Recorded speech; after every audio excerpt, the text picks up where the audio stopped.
Le GIEC prétend avoir lancé l'alerte. L'extrême droite valide le fait que le GIEC aurait lancé l'alerte. Sauf que des gens qui lancent l'alerte et qui prennent l'avion pour se réunir n'ont pas lancé l'alerte. Ils ont créé un fonds de commerce pour avoir un statut et des salaires élevés, pour recruter des jeunes participant à leur activité de pseudo-alerte, et ils n'ont pas appelé un gouvernement mondial à bloquer totalement les émissions de carbone en 2007. En 2007, j'ai écrit un texte d'alerte, moi. J'ai demandé le plafonnement à 2,4 tonnes. Que faisait le GIEC? Il n'y avait pas de plafonnement du GIEC en 2007. J'ai demandé des tickets rationnement carbone en proportion de ces 2,4 tonnes. C'est-à-dire, chaque humain aurait eu droit à 1,8 kg de carbone et donc 2,4 tonnes de CO2 par an. On fait la conversion jour, année, et on passe du carbone au CO2.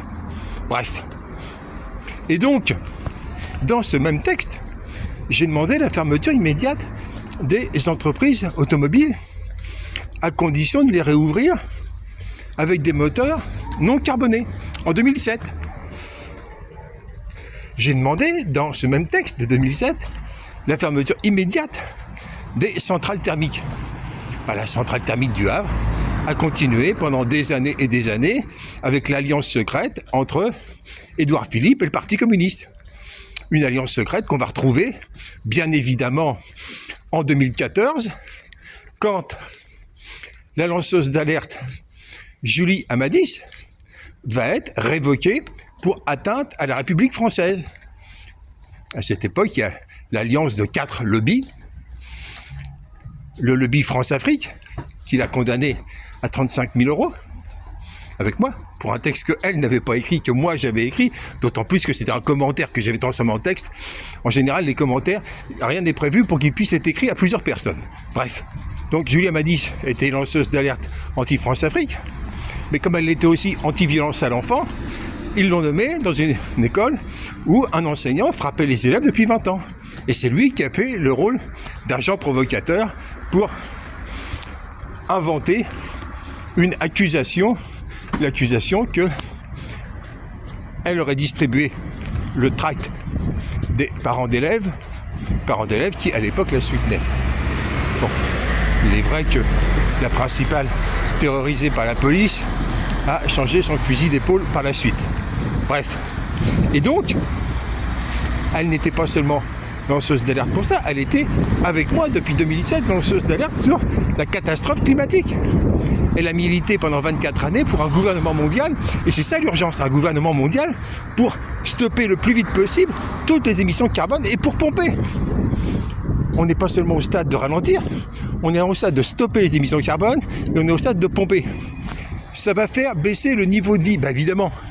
Le niveau de vie des classes moyennes en France, au-dessus de 1 500 €, il est basé sur la poubelle du ciel. Tous ces gens-là, ces classes moyennes et classes moyennes supérieures, utilisent le ciel comme leur poubelle. C'est ça le CO2, c'est une poubelle.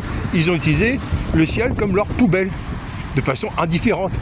Et donc la méritocratie, c'était le fait que des gens diplômés utilisaient le ciel comme leur poubelle, une poubelle un peu spéciale, puisque cette poubelle avait la particularité d'empêcher la lumière du soleil de ressortir.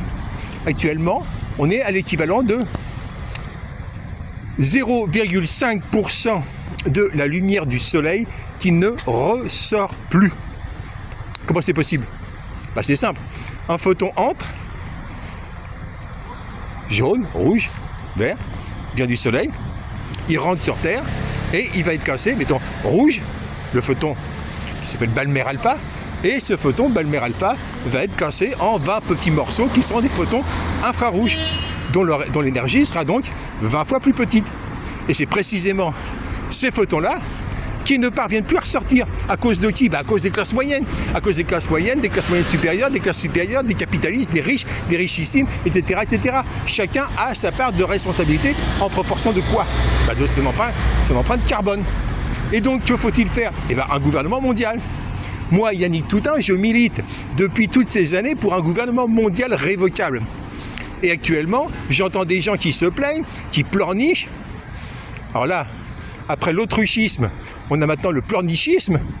Ils pleurnichent, mais combien me demandent conseil? Aucun. Je lance l'alerte depuis 19 ans. Qui me demande conseil sur la méthode pour sortir l'humanité de cette tragédie? Personne. Absolument personne. Alors que je promeut un gouvernement mondial révocable et que j'ai écrit un algorithme permettant de le construire en moins d'un mois si les gens le voulaient, qui me demande conseil? Personne. Donc, le pleurnichisme, c'est ça la nouvelle technique.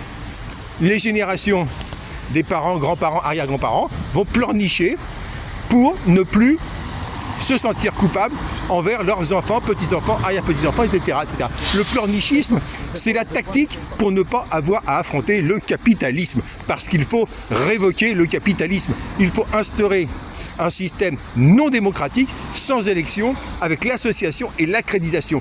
Il faut en finir avec le système électif, c'est une imposture. Et qui fait ça? Qui promeut ça? Personne. À part moi. Et Julie, elle, a été terrorisée, partie pour une visite de quelques jours dans sa famille. Elle a été empêchée de revenir, contrainte de signer des textes mensongers, des accusations diffamatoires mensongères, et l'appareil judiciaire s'y est mis. Un fond en écriture administratif pour enrober le tout, et la procureure du rêve n'a rien voulu.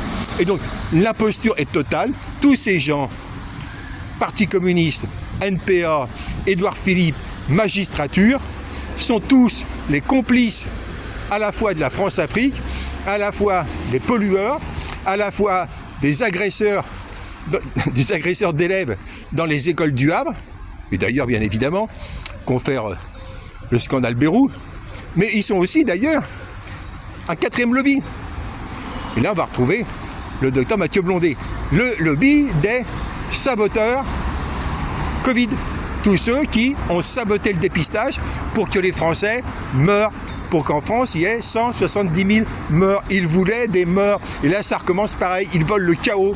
Ces gens-là, Édouard Philippe, Mathieu Blondet, veulent le chaos. Ils voulaient le chaos en 2020, ils ont donc saboté le dépistage à Roissy, ils veulent le chaos actuellement et donc ils continuent leurs émissions carbone.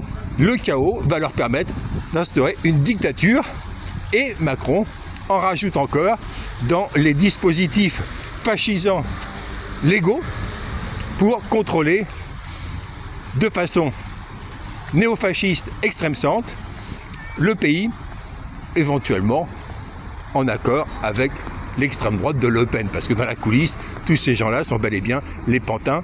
Et Mélenchon, lui, a bien fait son office. Depuis 2010, ces milices insoumises n'ont cessé de saboter toute tentative d'auto-organisation qui est pourtant, l'auto-organisation, l'unique solution. Conclusion, groupez-vous par 5, désignez votre délégué intermédiaire, 1 pour 5, et pour 25, un délégué de base ou une déléguée de base, et pour 125, un ou une déléguée intermédiaire conseiller ou conseillère, pour 625, un ou une déléguée conseiller ou conseillère, etc., etc., etc., jusqu'à un ministre qui sera le représentant de 2 millions de Français, et le même système partout. La révolution est urgentissime.